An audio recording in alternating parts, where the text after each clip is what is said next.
అందరికీ నమస్తే. రాజకీయం సినిమా గమ్మతి చంద్రాలు వైరల్ అవుతున్న వీడియోలు గిట్ల తీరు వార్తలతోని మన మైక్ టీం ముచ్చట్లు తయారుగున్నాయి. చెల్ల చూసేద్దాం పాండి. అంతకంటే మొదలైతే హెడ్లైన్స్.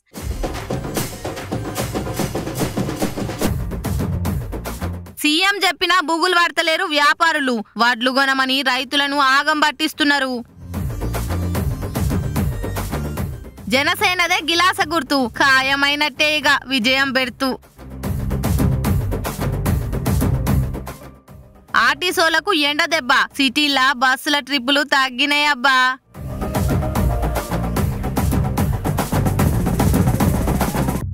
భయం లేని కోడి బజార్ల గుడ్డు పెట్టిందట. సీఎం రేవంత్ రెడ్డి సార్ చెప్పిన భయం లేనట్టే ఉన్నది కొందరు వ్యాపారులకు. మొన్న జనగాం మార్కెట్ల జంగ్ అయింది కదా. వ్యాపారుల వడ్లు కొనకుండా కొర్రీలు పెడితే చర్యలు తీసుకుంటామని సీఎం సార్ వార్నింగ్ ఇచ్చిండు. అయినా బేఖతారు చేస్తున్నట్టే ఉండ్రు. ఈ జనగాంలా వడ్ల వ్యాపారులు సీఎం వార్నింగ్ ను కూడా ఖాతరు చేస్తున్నట్టు లేరు. వడ్లకు మద్దతు ధరల 600 కట్టింగ్ పెట్టుడే గాక కొర్రీలు పెడుతుండ్రు. మొన్న జనగాం మార్కెట్ల వ్యాపారులతోని కుమ్మక్కయి రైతుల నోట్ల మట్టి కొడుతుంటే మార్కెట్ ఆఫీసర్ ను కూడా సస్పెండ్ చేసిండు సీఎం సారు. అయినా కూడా వ్యాపారుల తీరు మారతలేదు. రైతుల వడ్లు కొనమని చెప్పే వరకు రైతులు మల్లలో దిగిండ్రు. మార్కెట్ల అందరు సిండికేట్ అయ్యి వడ్లు కొంటలేరు. బయట దళారిగాళ్లు 1600 ఇస్తామంటున్నారు. అంత కుమ్మక్కయి రైతులను గోస ఉచ్చుకుంటున్నారని అంటున్నారు. మరి వ్యాపారులు ఎందుకు కొంటలేరని అంటే చెప్పినాం కదా. తేమ పేరు చెప్పి కొర్రీలు పెడుతురట. వడ్ల ఆరవోస్తేనే కొంటామని అంటున్నారు. 16-17కు అడుగుతాను. అంతకెక్కువ రేటు పెట్టనంటారు. ఇక సపరేట్గా అన్నీ ఉన్నాయి, వడ్లు అట్నే ఉన్నాయి. మాస్టర్ మటవాళ్ళు మాస్టర్ 16 గేట్ కాడ చూసిండు, 16 వచ్చింది. ఈయన వచ్చి చూసిండు 25 ఆయన మాస్టర్ అని అంటారు. ఏమనంటే ఎండపోయమనంటే ఇప్పుడు ఏ కొంత ఎండపోయాలి. కుప్పలకి ఎక్కడ ఎత్తుకోవాలి మేము? సావుకారులు ఏమంటాను 16-17 అంతే అడుగుతాను. గవర్నమెంట్ కొంటా అంటే మాస్టర్ రావాలంటే ఎండపోయాలన్నట్టు. ఎండపోయాలంటే మాకు ఇలా తలలు కుప్పలు అక్కడనే ఉండే. ఏదో ఎండపోతాను తలం లేదు. వాళ్ళు పోసేటప్పుడు గట్ట ఎండపోసుకుంటే అని చెప్పాలి గవర్నమెంట్ అయినా చెప్పలే. మరి ఆరవద్దామంటే అంగట్ల జాగేడున్నది అని రైతులు అంటుర్రు. అడకత్తెర్ల పోక చెక్కలైంది మా గతి అని రైతన్నలు గోసపడుతుండ్రు పాపం. మరి సర్కారే ఏదో ఒకటి చెయ్యాలిగా. చూడాలే మరి సీఎం సార్ దీని మీద ఎట్లా రియాక్ట్ అవుతాడు. జనసేన పార్టీకి ఓట్ల శాతం లేదని ఆ నడుమ పర్మనెంట్ గుర్తును రద్దు చేసిండ్రు ఎలక్షన్ సంఘమోళ్ళు. దాన్ని కామన్ సింబల్ లిస్ట్ లో పెట్టిండ్రు. అంటే ఎవ్వరికైనా ఆ గుర్తు ఇచ్చేటట్టు చేసిండ్రు. కానీ జనసేనోళ్ళు ఎలక్షన్ కమిషన్ వాళ్ళకు దరఖాస్తులు పెట్టిండ్రు. మొత్తానికైతే గిలాస గుర్తును సంపాదించుకుండ్రు. ఈ ఎలక్షన్లల్లా జనసేనకు గిలాస గుర్తు ఉంటదా ఉండదా అని అందరికి ఓ డౌట్ ఉంది. ఎందుకంటే జనసేనకు పోటీగా రాష్ట్రీయ ప్రజా కాంగ్రెస్ అనే పార్టీలు కూడా మాకు కూడా అదే గుర్తు కావాలని హైకోర్టుకు పోయిండ్రు. చల్ ఏమున్నారువా, ఆల్రెడీ ఓ పార్టీకున్న గుర్తునే మీరెందుకు కావాలనుకుంటున్నారు? మీ రాజకీయ దురుద్దేశం మాకు అర్థం కాదనుకున్నారా ఎట్లా? నడువుండ్రసు అని వాళ్ళ పిటిషన్ కొట్టేసింది. హైకోర్టు పిటిషన్ కొట్టేసే వరకు ఎలక్షన్ సంఘములు గిలాస గుర్తును మళ్ళా జనసేనకే ఇచ్చేసిండ్రు. అట్లా పెద్ద గండం తప్పినట్టు అయింది. లేదంటే ఇండిపెండెంట్ క్యాండిడేట్ల లెక్క ఏ గుర్తు పడితే ఆ గుర్తు వస్తే జనసేనోళ్ళు మళ్ళాగమయ్యేటోళ్లే. మరి ఈ గుర్తు వచ్చిందన్న సంబరం బాగానే ఉన్నది సైనిక్స్ కు గాని, మరి ఈ గుర్తు మీద ఓటర్లు ఎట్లా ఓట్లు గుద్దుతారో, ఈ గుర్తు పనితనం ఏందో ఓట్లు అయినాకనే బయటపడుతుంది. ఎండలు పాడుగాను ఏం ఎండలు కొడుతున్నాయి. ఎండాకాలంలా ఎండలు కొట్టకుండా పౌన్స్ పౌడర్ కొడుతుందా అని ఎటకరాలు ఆడుతుండ్రులే. నాకు అర్థమైంది లేండ్రి. కానీ ఎండలు మస్తు దండిగున్నాయి. బయటకు పోతే మాడ రొట్టె పెంకైతట్టున్నది. ఈ ఎండ దెబ్బకు ఆర్టీసీ బస్సులు కూడా రివర్స్ గేరేసినాయి. వారిని మనుషులకే కాదు ఆర్టీసీ బస్సులకు కూడా ఎండ దెబ్బ తగిలింది. హైదరాబాద్ లా ఎండలు కొర్రాయి మండినట్టే మండుతున్నాయి. మరి ఆర్టీసీ డ్రైవర్లు కండక్టర్లకు కూడా తిప్పలే అవుతుంటది కదా. ఆ టైంలో ప్యాసింజర్లకు కూడా వడదెబ్బ తగిలే ఛాన్స్ ఉన్నది. అందుకే ఎండలు బాగున్నాయని పగటి పూట 12 నుంచి మాపటించి 4 కొట్టేదాకా ఆర్టీసీ బస్సు ట్రిప్పులను తగ్గించిండ్రు ఆర్టీసోలు. ఈ మే నెల వెళ్లేదాకా అట్లనే నడుస్తాయట. అదిగాక ఎండలకు ఎవ్వరు బయటకెళ్ళక బస్సులు లేక ప్యాసింజర్లు కూడా తగ్గిండ్రట. అందుకే ట్రిప్పులను తగ్గించినాం అని అంటుర్రు ఆర్టీసీ ఆఫీసర్లు. పొద్దుగాల 5 నుంచి 12 దాకా, మళ్ళా మాపటించి 4 నుంచి రాత్రి 12 దాకా నడుస్తాయని అంటున్నారు. మరి పగటిపూట బస్సులను నమ్ముకొని బయటికి వెళ్లేటోళ్ళు చూసుకోరు జరా. ఆంధ్రాల రాజకీయం రంజు మీద నడుస్తుంది. ముఖ్యంగా ఇప్పుడు అటాక్ల సీజన్ నడుస్తుంది. రాళ్ళసొంటి మాటలే కాదు, ఫిజికల్ గా రాళ్ళు కూడా ఇసురుకొని పిశాచానం పొందుతుండ్రు. ఇక జగనన్న మీద ఎవడో రాయేస్తే దాన్ని కూడా నా ఖాతాలనే వేస్తురు తమ్ముడు అని చంద్రాల్ సారు ఫ్రస్ట్రేషన్ ఎట్లుందో చూడురి. చంద్రాల్ సారు ఈ నడుమ ఫ్రస్ట్రేషన్ జోరు బానే పెంచిండుగా. అంతకు ముందు అసలు బాబు సార్ లోపల ఫ్రస్ట్రేషన్ అన్నదే స్టేజ్ మీద కనిపించేదే కాదు. ఎప్పుడు చూడు నేను లేకుంటే ఈ భూమే లేదు, సకల చరాచర సృష్టే లేదు అని తనదైన లోకంలా విహరించి చెప్తుంటాడు. కానీ ఈ తాప ఎలక్షన్లలో గెలిచేతందుకు పంకపాటోల మీద విమర్శల పదును పెంచిండు. ఇక జగనన్నని కంటి మీద రాయితోటి కొట్టిరు కదా, మీరంటే మీరే అని రెండు పార్టీలోళ్ళు దుమ్మెత్తి పోసుకుంటురు. చంద్రాల్ సార్ అయితే గొడ్డలతోనే బాబాయిని చంపి నా మీద నూకిండ్రు, కోడికత్తి డ్రామా ఆడిండ్రు, ఇప్పుడు గుల్కరాయి డ్రామా ముంగటేసుకుర్రు. ఈ రోజు కూడా మాట్లాడుతున్నా, నేను అడిగాను, ఒక మాట అడుగుతున్నా మీ తమ్ముళ్ళు, అది డ్రామా కాదు, ఓకే నేను కూడా ఒప్పుకున్నా. రాయో ఏదో వచ్చింది పడ్డది, ఉండాలి కదా నా వస్తువు ఉండాలి కదా. ఇప్పుడు మీరు ఒక రాయి వేశారు, ఇక్కడ పడుతుంది వచ్చి పడాలి కదా, ఇక్కడ పడకపోతే ఆడికైనా పోయి పడాలి కదా. వస్తానే కొట్టేసి మాయమైపోతుందా? ఏం తమ్ముళ్ళు మాయమైపోతున్నానని అడుగుతున్నా మిమ్మల్ని అందరినీ. ఒకప్పుడు ఉండేవాళ్ళు కనికట్టు కట్టేవాళ్ళు, మన ఊరికి వచ్చేవాళ్ళు, జ్ఞాపకం ఉందా? పాత రోజుల్లో ఎవరికైనా పెద్దవాళ్ళు ఉంటారు, జ్ఞాపకం ఉందా? వచ్చేవాళ్ళు ఇక్కడ డ్రామా వేసి మరి అందరూ వచ్చి కూర్చున్నాక చూసావు కదా అని చూస్తూనే ఉంటాం. అయినాక ఏం చేసేవాళ్ళు, కోడి ఇది గుడ్డుంది చూసావంటాడు, కనపడకపోయినా ఒప్పుకుంటాం చూసామంటాం, తలకాయ వస్తాం. చూసిన తర్వాత చూడు గుడ్డు ఇప్పుడంతా పిల్లని పెడుతుందంటాడు, పిల్లని పెట్టేసిందంటాడు.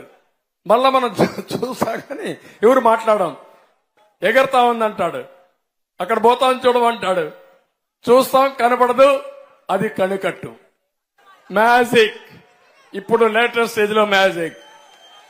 ఇప్పుడు జగన్మోహన్ రెడ్డి వచ్చాడంట, కరెంట్ ఆఫ్ అయిపోయిందంట, కరెంట్ ఆఫ్ అయిపోతే దానికి కూడా నేను బాధ్యుడంట. ఎవడి ప్రభుత్వమే, నీదే నాదే ప్రభుత్వం? నీ ప్రభుత్వంలో నన్ను తిట్టావు, నా ప్రభుత్వంలో నన్నే తిట్టావు, నీ ప్రభుత్వంలో కూడా నన్ను తిడతావా నువ్వు?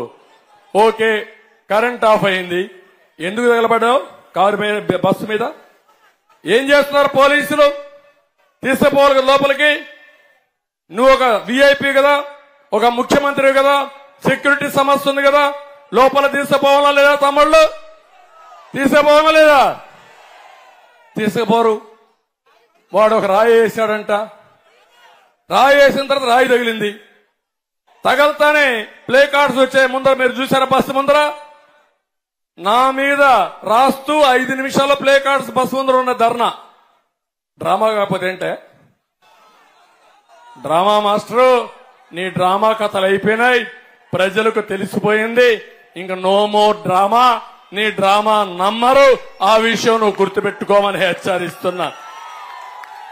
ఈ డ్రామా కంపెనీలు డ్రామాలు మానేయాలి.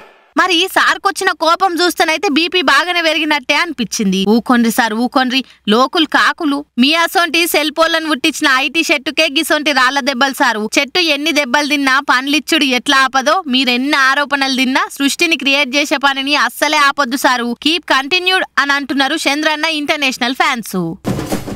ఓట్లప్పుడే లీడర్ల మీద అటాక్లు అవుతుంటాయి, ఓట్లప్పుడే మమ్మల్ని చంపాలని చూస్తుంటారని సెంటిమెంట్ డైలాగులు ఏరులై పారుతుంటాయి. డ్యాముల నీళ్ళన్ని కన్నీల బొట్లు లెక్క లీడర్ల కళ్ళ నిన్న తీస్తుంటారు. ఇప్పుడు పతంగిపాటి అక్బరుద్దీన్ సార్ కూడా మళ్ళా పాత సెంటిమెంట్ ని రెచ్చగొడుతుండా అనిపించబట్టింది ఆయన మాటలు వింటుంటే. ఏందో మన దేశంలో ఎలక్షన్లు రాగానే చాలు మమ్మల్ని చంపాలని చూస్తురనే సెంటిమెంట్ డైలాగులను ఆయింట్మెంట్ ఊసినట్టే ఇడుస్తుంటారు లీడర్లు. పాత బస్తీలా తిరుగు లేకుండా గెలిచే పతంగి పాటోలు కూడా గదే మూస ఫార్ములాని నమ్ముకుండ్రా అనిపిస్తుంది అలా మాటలు వింటుంటే. మమ్మల్ని లేకుండా చేయాలని కుట్రలు చేస్తుండ్రు కొంతమంది అని అంటున్నాడు అక్బరుద్దీన్ సారు. మేం బలంగా ఉన్నాం కాబట్టే మా అడ్డు లేకుండా చేసుకోవాలని కొంతమంది చూస్తాండ్రు అని పాత బస్తీ ఓట్ల ప్రచారంలా అభిమానులకు కలుక్కుమనే తట్టు స్పీచ్ ఇచ్చిండు. ఏ ఎలక్షన్లనైనా పాత బస్తీ పార్టీ నాయకులు ఎందుకు ఇట్లా అవుతుందో తెలియదు. అప్పట్లో యూపీ ఎలక్షన్లప్పుడు అసరుద్దీన్ సార్ మీద అటాక్ అయింది, ఈ అక్బరుద్దీన్ సార్ మీద అటాక్ అయింది తెలిసిన ముచ్చట్ని సావంచుల దాకా పోయి వచ్చిండు. ఇప్పుడు కూడా గసొంటి ముచ్చటే అంటుండు.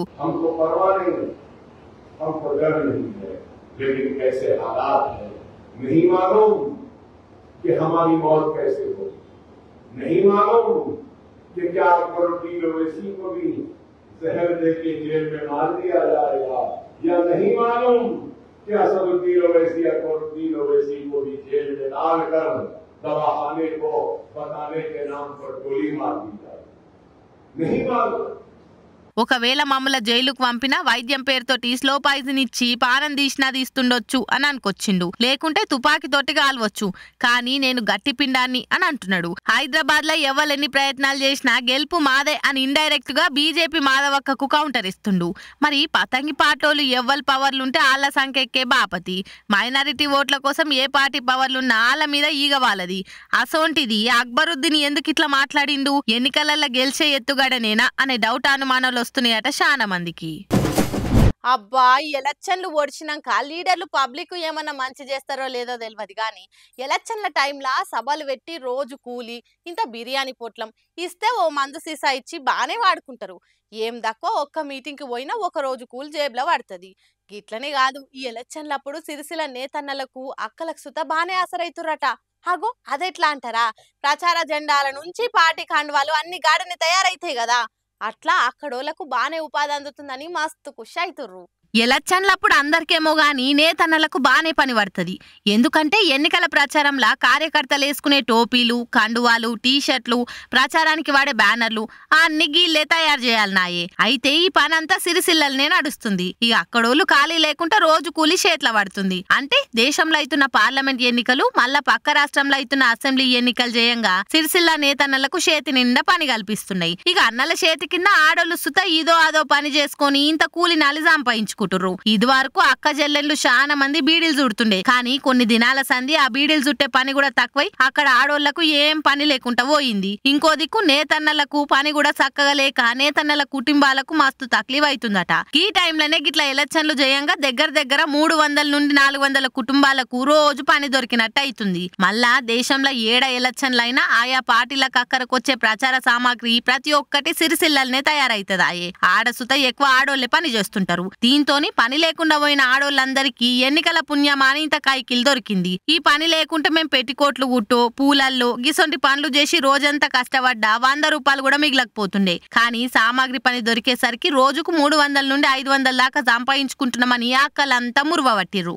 ఏదో ఒకటి తీయుండ్రి, ఎలక్షన్లు ఒడిచినాక లీడర్లు ఏమన్నా ఆదుకుంటారో లేదో తెలియదు గాని ఎలక్షన్లు చేయంగా ఇంత సంపాదించుకొని యాలకింత కడుపు నిండా తినగలుగుతుర్రు. కానీ ఎలక్షన్లు ఒడిచినాక సుత ఏదో ఒక పని చూపెట్టి ఆదుకుంటే ఇంకా పుణ్యం చేసిన వాళ్ళు అవుతారు సార్లు. జర ఆలోచన చెయ్యుండ్రి. సుశిరానిలా నేను వాటికొచ్చిన ముచ్చట్లు ఎట్లున్నాయో ఇంకిన్ని ముచ్చట్లతోటి మళ్ళా కలుద్దాం. అప్పటిదాకా చూస్తూనే ఉంటే మనం మైక్ ముచ్చట్లు.